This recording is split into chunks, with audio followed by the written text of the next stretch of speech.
ਜੋ ਵਰਡਸ ਹਾਂਜੀ ਸਟੂਡੈਂਟ ਜੋ ਆਪਣਾ ਸਿਲੇਬਸ ਰਹਿ ਗਿਆ ਸੀ ਉਸੇ ਦੇ ਅਕੋਰਡਿੰਗ ਉਸ ਤੋਂ ਅੱਗੇ ਸੀਗਾ free and open source operating system. ਤਾਂ ਫ੍ਰੀ ਆਫ ਓਪਨ ਸੋਰਸ ਮੈਂ ਤੁਹਾਨੂੰ ਪਹਿਲਾਂ ਹੀ ਦੱਸਤਾ ਕਿ ਜਿਸ ਪਰਸਨ ਨੂੰ ਕੋਡਿੰਗ ਆਉਂਦੀ ਹੈ ਤਾਂ ਉਹਨੂੰ operating system come in compile format means source code ਨੂੰ ਲਿਖ ਕੇ ਉਹਨੂੰ ਰਨ ਕਰ ਸਕਦੇ ਹੋ। ਪ੍ਰੋਗਰਾਮ ਬਣਾ ਕੇ ਇੱਕ ਨੂੰ ਜਿਹਨੂੰ ਕਿ ਕੰਪਾਈਲਰ ਬਣਾਉਂਦੇ ਜਿਹਦੇ ਵਿੱਚ ਰਨ ਕਰੋਗੇ ਤਾਂ ਟਰਾਂਸਲੇਟ ਕਰੇਗਾ ਸੋਰਸ ਕੋਡ ਦੇ ਵਿੱਚ ਇਨ ਦਾ ਲੈਂਗੁਏਜ ਦੇ ਇੱਕ ਲੈਂਗੁਏਜ ਦੇ ਥਰੂ। ਤਾਂ ਉਹਦਾ ਤੁਹਾਡਾ ਹੋ ਗਿਆ ਕੰਪਾਈਲਰ ਦੇ ਅਕੋਰਡਿੰਗ ਤੁਸੀਂ ਆਪਣਾ ਕੰਪਾਈਲਰ ਦੇ ਥਰੂ ਚੇਂਜ ਰਨ ਕਰ ਸਕਦੇ ਹੋ ਕਿਸੇ ਵੀ ਡਿਵਾਈਸ 'ਤੇ। ਅਤੇ ਜੋ ਤੁਸੀਂ ਚੇਂਜਿਸ ਕਰਨਾ ਚਾਹੁੰਦੇ ਹੋ ਆਪਣੇ ਬਿਜ਼ਨਸ ਦੇ ਅਕੋਰਡਿੰਗ ਇਹਦੇ ਬਸ ਇੰਨੇ 'ਚ ਹੀ ਇਹੀ ਸਭ ਹੈ। This give us the freedom to run the program freedom change coding according to your uses ਆਪਣੇ ਯੂਜ਼ਸ ਦੇ ਅਕੋਰਡਿੰਗ। ਜਿਵੇਂ ਲਾਸਟ ਲਾਈਨ ਲਿਖਿਆ Linux is the operating system that is for the people by people ਲੋਕਾਂ ਦਾ ਲੋਕਾਂ ਦੁਆਰਾ। ਉਸ ਤੋਂ ਨੈਕਸਟ ਹੈਗਾ ਇਟਸ ਸਿਕਿਓਰ ਬਿਲਕੁਲ ਸਿਕਿਓਰਡ ਹੈ ਦੀ ਵੇਰੀਅਸ ਸਿਕਿਉਰਿਟੀ ਇਹਨਾਂ ਦੀਆਂ ਆਪਸ਼ਨਸ ਨੇ that will we save your from virus ਮਤਲਬ ਸਲੋ ਡਾਊਨ ਸਕ੍ਰੈਚ ਇਹਨਾਂ ਚੀਜ਼ਾਂ ਤੋਂ ਤੁਹਾਨੂੰ ਬਚਾਉਂਦਾ ਅਤੇ it will keep your data protect. ਤਾਂ ਇਹਦੇ ਵਿੱਚ ਮਤਲਬ ਇਹ ਲਿਖਿਆ ਸਿਕਿਉਰਿਟੀ ਫੀਚਰ ਵੀ ਇਸ ਦੇ ਵਿੱਚ ਅਵੇਲੇਬਲ ਹੈ। ਫੇਵਰੇਬਲ ਚੋਇਸ ਆਫ ਡਿਵੈਲਪਰ ਇਹਦਾ ਮਤਲਬ ਇਹ ਹੈ ਕਿ ਲਿਨਕਸ ਹੈ ਜਿਹੜਾ ਇਹ ਇੱਕ ਤਰ੍ਹਾਂ ਦੀ ਇਹੋ ਜਿਹੀ ਹੈ ਜਿਹਦਾ ਡਿਵੈਲਪਰ ਕੋਈ ਵੀ ਇਹਨੂੰ ਚੇਂਜਸ ਕਰਕੇ ਆਪਦੇ ਅਕੋਰਡਿੰਗ ਬਣਾ ਸਕਦਾ। ਜਿਵੇਂ ਕਿ ਇਹਨਾਂ ਨੂੰ ਸੀ ਆਉਂਦੀ C++ ਆਉਂਦੀ ਜਾਵਾ ਪਾਈਥਨ ਰੂਬੀ ਦੇ ਇਹਨਾਂ ਦੇ ਅਕੋਰਡਿੰਗ ਚੇਂਜ ਕਰ ਸਕਦਾ ਆਪਣੇ ਅਕੋਰਡਿੰਗ ਡਿਵੈਲਪ ਕਰ ਸਕਦਾ। ਅਤੇ ਫਲੈਕਸੀਬਿਲਿਟੀ ਆ ਗਿਆ ਤਾਂ ਫਲੈਕਸੀਬਿਲਿਟੀ ਦਾ ਵੀ ਸੇਮ ਹੈ ਕਿਉਂਕਿ ਇਹਦੇ ਵਿੱਚ ਚੇਂਜਸ ਕਰਨਾ ਕਿਸੇ ਦੀ ਚੀਜ਼ 'ਚ ਚੇਂਜਸ ਕਰਨਾ ਉਹਨੂੰ ਵਧਾ ਘਟਾ ਲੈਣਾ ਦੈਟ ਇਜ਼ ਫਲੈਕਸੀਬਲ। ਤਾਂ ਸੇਮ ਹੈਗਾ ਲਿਨਕਸ ਦੇ ਵਿੱਚ ਤੁਸੀਂ ਇਹਦੇ ਵਿੱਚ ਆਪਣੇ ਡੈਸਕਟਾਪ ਦੇ ਅਕੋਰਡਿੰਗ ਇਹਨੂੰ ਐਪਲੀਕੇਸ਼ਨ ਬਣਾ ਸਕਦੇ। ਇਹਦੇ ਵਿੱਚ ਇੰਬੈਡਡ ਸਿਸਟਮ ਜਿਹੜਾ ਕਿ ਸਿਰਫ ਇੱਕ ਹੀ ਵਰਕ ਕਰਦਾ ਹੈ ਤਾਂ ਉਹਦੇ ਅਕੋਰਡਿੰਗ ਸਰਵਰ ਐਪਲੀਕੇਸ਼ਨ ਉਹ ਤੁਸੀਂ ਆਪਣੇ ਅਕੋਰਡਿੰਗ ਬਣਾ ਸਕਦੇ ਹੋ। Use from the rest super computer ਕਿਤੇ ਵੀ ਤੁਸੀਂ ਯੂਜ਼ ਕਰ ਦਿੰਦੇ ਐਵਰੀਵੇਅਰ।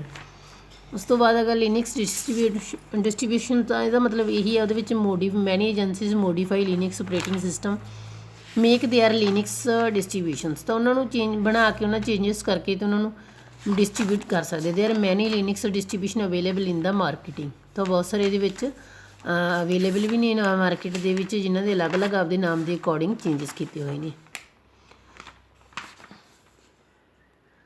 ਤਾਂ ਨੈਕਸਟ ਹੈਗਾ ਕਿ ਹਾਊ ਡਜ਼ ਲਿਨਕਸ ਵਰਕ ਤਾਂ ਇਹ ਸਿੰਪਲੀ ਈਜ਼ੀ ਆ ਬਹੁਤ। Linux based operating system is Linux kernel set of software package ਹੁੰਦੇ ਨੇ ਬਹੁਤ ਸਾਰੇ ਜਿਹੜੇ ਕਿ ਮੈਨੇਜ ਕਰਦੇ ਨੇ ਹਾਰਡਵੇਅਰ ਨੂੰ ਜਾਂ ਦੂਸਰੇ ਰਿਸੋਰਸ ਨੂੰ। ਤਾਂ ਇਹਨਾਂ ਦੇ ਅਲੱਗ-ਅਲੱਗ ਹਾਊ ਟੂ ਯੂਜ਼ ਲਿਨਕਸ ਤਾਂ ਸੇਮ ਚੀਜ਼ ਹੀ ਹੈ।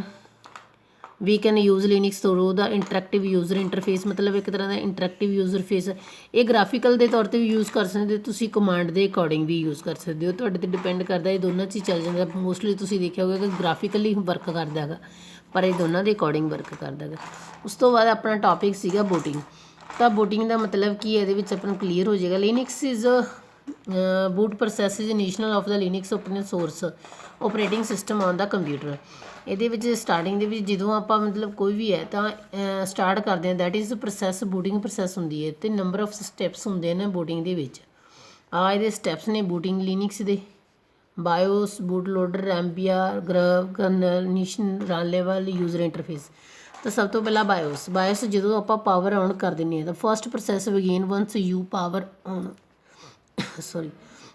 ਯੂਅਰ ਮਸ਼ੀਨ ਜਦੋਂ ਤੁਹਾਡੀ ਮਸ਼ੀਨ ਦੀ ਪਾਵਰ ਔਨ ਹੋ ਜਾਂਦੀ ਹੈ ਤਾਂ ਉਦੋਂ ਸਟਾਰਟ ਹੁੰਦੀ ਹੈ। ਤਾਂ CPU ਲੁੱਕਆਊਟ ਦਾ ਰੋਮ ਅਤੇ ਜਿਹਦੇ ਵਿੱਚ ਇੰਸਟਰਕਸ਼ਨਸ ਜਾਂਦੀਆਂ ਨੇ ਰੀਡ ਓਨਲੀ ਮੈਮਰੀ ਜਿਹਦੇ ਵਿੱਚ ਸਿਰਫ ਇੰਸਟਰਕਸ਼ਨਸ ਹੁੰਦੀਆਂ ਨੇ ਜਿਨ੍ਹਾਂ ਨੂੰ ਆਪਾਂ ਚੇਂਜ ਨਹੀਂ ਕਰ ਸਕਦੇ। ਤਾਂ ਉਹ ਲਿਸਟ ਕਾਹਦੇ ਵਿੱਚ bootable device available in the system ਦੇ ਵਿੱਚ ਹੁੰਦੀ ਹੈ। ਬੂਟੇਬਲ ਡਿਵਾਈਸ ਹੁੰਦੇ ਹੈ ਜਿਹੜੇ ਉਹਨਾਂ ਦੇ ਵਿੱਚ ਜਾ ਕੇ ਸਟੋਰ ਹੁੰਦੇ ਹੈ। ਸਿਲੈਕਟ ਬੂਟੇਬਲ ਡਿਵਾਈਸ ਵਿੱਚ ਹਾਰਡ ਡਿਸਕ ਵੀ ਹੋ ਸਕਦੀ ਹੈ ਰੋਮ ਵੀ ਹੋ ਸਕਦੀ ਹੈ ਫਲੋਪੀ ਵੀ ਹੋ ਸਕਦੀ ਕੋਈ ਵੀ ਚੀਜ਼ ਹੋ ਸਕਦੀ ਜਿਹਦੇ ਵਿੱਚ ਜਾ ਕੇ ਇੰਸਟਰਕਸ਼ਨਸ ਸੇਵ ਹੋ ਰਹੀਆਂ ਹੋਣ। ਤਾਂ operating system try to boot from the hard disk where member master boot reader ਹੁੰਦਾ ਜਿਹੜਾ ਤੁਹਾਡਾ। ਤਾਂ ਇਹਦੇ ਅਕੋਰਡਿੰਗ ਜਦੋਂ ਤੁਹਾਡੀ ਪਾਵਰ ਔਨ ਹੋ ਜਾਂਦੀ ਤਾਂ ਉਦੋਂ ਬੂਟਿੰਗ ਸਟਾਰਟ ਹੋ ਜਾਂਦੀ ਹੈ ਉਹ ਹੁੰਦਾ ਬੂਟਿੰਗ। ਜਦੋਂ ਤੱਕ ਤੁਹਾਡਾ ਪ੍ਰੋਪਰਲੀ ਵਿੰਡੋ ਨਹੀਂ ਆ ਜਾਂਦੀ ਉਦੋਂ ਤੱਕ ਜੋ ਵੀ ਪ੍ਰੋਸੈਸਿੰਗ ਇੰਟਰਨਲ ਹੋ ਰਹੀ ਹੈ ਉਹ ਬੂਟਿੰਗ ਹੁੰਦੀ ਹੈ। ਉਹਦੇ ਵਿੱਚ ਕੀ ਕੁਛ ਹੁੰਦਾ ਦੇਖੋ ਸੈਕਿੰਡ ਸਟੈਪ ਹੈਗਾ ਬੂਟ ਲੋਡਰ। ਤਾਂ very brief this face include loading of the boot loader. ਤਾਂ ਇਹ ਜਿਹੜਾ ਮੈਮਰੀ ਦੇ ਵਿੱਚ ਬਰਿੰਗ ਆਊਟ ਕਰਨਲ ਲੈਵਲ ਨੂੰ ਲਿਆਉਂਦਾ ਤਾਂ ਉਹ ਚੀਜ਼ਾਂ ਦੇ ਲਈ ਇਹ ਬੂਟ ਲੋਡਰ ਹੁੰਦਾ। MBR ਮਾਸਟਰ ਬੂਟ ਰਿਕਾਰਡ ਤਾਂ ਰਿਕਾਰਡ ਕੀ ਹੈ ਇਹ first sector of hard disk ਦਾ ਪਹਿਲਾ ਸੈਕਟਰ ਹੁੰਦਾ ਜਿੱਥੇ ਮਤਲਬ ਡਿਵਾਈਡ ਕੀਤਾ ਹੁੰਦਾ ਵੀ ਹਾਰਡ ਡਿਸਕ 'ਤੇ ਇਹਦੇ ਵਿੱਚ ਆਹ ਚੀਜ਼ ਆਏਗੀ ਉਸ ਤੋਂ ਬਾਅਦ ਆਹ ਸੈਕਟਰ ਹੈ ਤਾਂ ਇਹਦੇ ਵਿੱਚ ਸਭ ਤੋਂ ਪਹਿਲਾਂ ਸੈਕਟਰ ਦੇ ਵਿੱਚ 512 ਬਾਈਟਸ ਹੁੰਦੇ ਹਨ। ਉਸ ਤੋਂ ਬਾਅਦ ਹੀ ਦੂਜੇ ਜਿਹੜੇ ਬਾਈਟਸ ਆ ਡਿਵਾਈਡ ਕੀਤੇ ਜਾਂਦੇ। ਪ੍ਰਾਇਮਰੀ ਬੂਟ ਲੋਡਰ ਲਈ ਇੰਨੇ ਹੁੰਦੇ ਆ, ਪਾਰਟੀਸ਼ਨ ਟੇਬਲ ਲਈ ਇੰਨੇ ਹੁੰਦੇ, ਅਤੇ MBR ਦੀ ਵੈਲੀਡੇਸ਼ਨ ਲਈ ਇਹ 6 ਬਾਈਟਸ ਹੁੰਦੇ ਆ। ਨਾ MBR ਜਿਹੜਾ ਡਾਇਰੈਕਟ ਕੈਨੋਟ ਲੋਡ ਕਰਨਲ, ਇਹਨੂੰ ਡਾਇਰੈਕਟ ਡਾਊਨਲੋਡ ਨਹੀਂ ਕਰ ਸਕਦਾ। ਉਸ ਤੋਂ ਬਾਅਦ ਆ ਗਿਆ ਗ੍ਰੈਂਡ ਯੂਨੀਫਾਈ ਬੂਟ ਲੋਡਰ। ਇਹਦੇ ਅੱਗੇ 3 ਸਟੇਜਸ ਹੁੰਦੀਆਂ ਨੇ। ਫਸਟ ਸਟੇਜ ਕੀ ਹੁੰਦਾ, ਜਿਹੜਾ ਬੂਟ ਲੋਡਰ ਹੈਗਾ ਟੇਕ ਦਾ 512 ਜਿਹੜਾ ਬਾਈਟਸ ਲੈਂਦਾ ਹੈਗਾ ਡਿਸਕ ਸਪੇਸ ਦੇ ਵਿੱਚ, ਤਾਂ ਉਹਦੇ ਵਿੱਚ ਸਪੇਸ ਇੰਸਟਰਕਸ਼ਨ ਨੂੰ ਸਭ ਤੋਂ ਪਹਿਲਾਂ ਆਪਰੇਟਿੰਗ ਸਿਸਟਮ ਦੇ ਲਈ ਜਿਹੜਾ ਕੰਪਲ ਹੈਗਾ ਗਾ ਔਖਾ, ਉਹਨੂੰ ਹੀ ਸਪੇਸ ਨੂੰ ਹੀ ਕੰਟੇਨ ਕਰਦਾ, ਇੰਸਟਰਕਸ਼ਨਸ ਸ਼ਾਮਲ ਕਰਦਾ ਸੌਰੀ। ਉਸ ਤੋਂ ਬਾਅਦ ਹੈ ਕਿਹੜਾ ਸੈਕਿੰਡ 1.5 ਮਤਲਬ 1 ਯੂਨਿਟ ਦੀ 5, ਇਹਦੇ ਵਿੱਚ ਡਾਇਰੈਕਟਲੀ ਹੁੰਦਾ। ਸੋ ਸਟੇਜ ਚੱਲਣ ਸੈਕਿੰਡ 'ਚ ਮਤਲਬ ਡਾਇਰੈਕਟਲੀ ਲੋਡ ਹੋ ਜਾਂਦੀਆਂ ਨਾਰਮਲੀ ਸੈਟਅਪ ਲੋਡ। ਤਾਂ happen when partition is stated wide 1024 cylinder head of hard drive ਦੀਆਂ ਲੈਂਦਾ। ਇਹਦੇ ਵਿੱਚ ਕੀ ਮੇਨ ਹੁੰਦਾ, ਇਹਦੇ ਵਿੱਚ ਕਨਫਿਗਰੇਸ਼ਨਸ ਹੁੰਦੀ ਹੈ। ਅਸੀਂ ਜਿਵੇਂ ਡਰਾਈਵਰ ਹੋ ਗਏ, ਮੋਡਿਊਲ ਹੋ ਗਏ, CD ਹੋ ਗਈ, ਡਰਾਈਵਰ ਹੋ ਗਏ ਨਾ, ਉਹਨਾਂ ਦੇ, ਤੇ ਉਹ ਸਿਸਟਮ ਨੂੰ ਸਟੋਰ ਕਰਦਾ ਉਹਨਾਂ ਨੂੰ ਇਹਨਾਂ ਦੀ ਫਾਈਲ ਦੇ ਵਿੱਚ, ਜਿਹੜੀ ਇਹ ਸਪੇਸ ਹੁੰਦੀ ਹੈ ਸੈਕਿੰਡ ਵਾਲੀ। 1.5 ਵਾਲੀ ਜਿਹੜੀ ਸੈਕਿੰਡ ਵਾਲੀ ਹੁੰਦੀ ਹੈ, ਇਹਦੇ 'ਚ ਕੀ ਹੈ, responsible for loading kernel from the configuration and other ਦੂਸਰੇ ਮੋਡਿਊਲਸ ਤੋਂ, ਅਤੇ ਜਿਹੜੀ ਕਨਫਿਗਰੇਸ਼ਨ ਤੋਂ ਕਰਨਲ ਨੂੰ ਲੋਡਿੰਗ ਕਰਨ ਲੱਗ ਜਾਂਦੀ, ਇਹਦੀ ਜ਼ਿੰਮੇਵਾਰੀ ਹੋ ਜਾਂਦੀ। ਉਸ ਤੋਂ ਬਾਅਦ ਅਮੇਜ਼ ਇੰਟਰਫੇਸ, ਤਾਂ ਇਹ ਸਾਰੀਆਂ ਚੀਜ਼ਾਂ ਸਟਾਰਟ ਕਰ ਦਿੰਦਾ, ਸਟੈਪ ਬਾਈ ਸਟੈਪ ਦੱਸਿਆ ਹੋਇਆ ਹੈਗਾ। ਉਸ ਤੋਂ ਨੈਕਸਟ ਆ ਜਾਂਦਾ ਆਪਣਾ ਸਟੈਪ ਕਰਨਲ ਥਰਡ। ਤਾਂ ਇਹ ਕੀ ਆ, ਕਰਨਲ ਹੈ ਜਿਹੜਾ this is heart of the operating system responsible for the handling all system process. Kernel is loaded in the following states, ਜਿਵੇਂ ਜਿਵੇਂ ਉਹ ਲੋਡ ਹੁੰਦਾ ਉਹਦੇ ਅਕੋਰਡਿੰਗ। ਤਾਂ ਸਭ ਤੋਂ ਪਹਿਲਾਂ ਜਿਹੜਾ ਕਰਨਲ ਹੈ ਸਭ ਤੋਂ ਵੈਰੀ ਇੰਪੋਰਟੈਂਟ ਹੈਗਾ, ਇਹ ਇੱਕ ਤਰ੍ਹਾਂ ਦਾ ਹਾਰਟ ਮੰਨਿਆ ਜਾਂਦਾ ਸਿਸਟਮ ਦੇ ਲਈ, ਆਪਰੇਟਿੰਗ ਸਿਸਟਮ ਦੇ ਲਈ। ਅਤੇ ਇਹਦੇ ਵਿੱਚ ਜਿਹੜੀਆਂ ਸਾਰੀਆਂ ਫਾਈਲਾਂ ਗਾ ਜਿਸ ਤਰ੍ਹਾਂ ਕੰਮ ਕਰਨਗੇ, ਸਭ ਤੋਂ ਪਹਿਲਾਂ ਤਾਂ ਇਹਨਾਂ ਦੇ ਵਿੱਚ ਮੈਮਰੀ ਅਤੇ ਡਿਵਾਈਸ ਜਿਹੜਾ ਹਾਰਡਵੇਅਰ ਲਈ ਉਹਦੀ ਸਟੋਰ ਕੀਤੇ ਜਾਂਦੇ। ਉਸ ਤੋਂ ਬਾਅਦ ਇਹਦੇ ਵਿੱਚ ਸਾਰੇ ਪ੍ਰੋਸੈਸ ਚੱਲਦੇ, ਜਿਵੇਂ ਮੈਮਰੀ ਕਿਸ ਸਿਸਟਮ ਨੂੰ ਕਿੰਨੀ ਦੇਣੀ ਆ, ਡਰਾਈਵਰ ਨੂੰ ਕਿੰਨੀ ਦੇਣੀ ਆ, CPU ਦੇ ਨੂੰ ਕਿੰਨੀ ਦੇਣੀ ਆ, ਪ੍ਰੋਸੈਸਰ ਨੂੰ ਕਿੰਨੀ ਦੇਣੀ ਆ, ਮਾਊਸ ਨੂੰ ਕਿੰਨੀ ਦੇਣੀ, ਉਹ ਮੈਮਰੀ ਸਾਰੇ ਹਾਰਡ ਡਿਵਾਈਸ ਦੇ ਸਿਸਟਮ ਨੂੰ ਦੇਣ ਲਈ ਐਲੋਕੇਟਡ ਕੀਤੀ ਜਾਂਦੀ ਹੈ।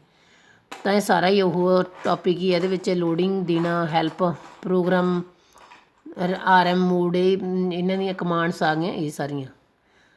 ਤਾਂ ਨੈਕਸਟ ਆਪਾਂ ਜਿਹੜਾ ਇਨੀਸ਼ੀਏਟਿਵ ਅਗਲੀ 'ਚ ਕਰਾਂਗੇ, 4th ਸਟੈਪ 3rd ਸਟੈਪ ਤੱਕ।